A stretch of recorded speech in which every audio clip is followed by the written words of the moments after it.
നമ്മളിവിടെ പഠിക്കുന്നതിന് നമുക്ക് എല്ലാവർക്കും നമ്മുടേതായിട്ടുള്ള ജോലി, നമ്മുടെ വാൺസുകളും നമ്മളുടെ അച്ചീവ്മെൻ്റ് എവല്യൂഷൻ അതിനായിട്ടുള്ള ഓരോ സ്റ്റെപ്സ് പോലെ നമുക്ക് എന്താകാം, നമുക്ക് എങ്ങനെയൊക്കെ ആവാം, എങ്ങനെയായി തീരാം എന്നൊക്കെയുള്ള ഓരോ കാര്യങ്ങളും സാറ് നമുക്ക് പറഞ്ഞു തന്നിട്ടുണ്ടായിരുന്നു.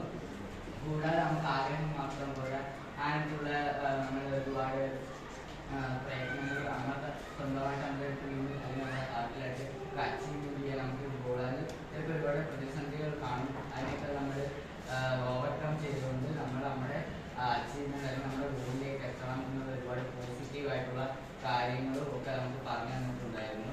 ഇത് നമ്മുടെ ലൈഫിൽ ഏറ്റവും ഇമ്മീഡിയറ്റ് അല്ലെങ്കിൽ മേജറായിട്ട് നമ്മൾ ഡിസിഷൻ എടുക്കേണ്ടത് 8, 9 സ്റ്റാൻഡേർഡിൽ നിന്നുള്ള ഒരുപാട് കാര്യങ്ങൾ നമുക്ക് പറഞ്ഞു തന്നിട്ടുണ്ടായത്. നമുക്ക് എന്താണെന്ന്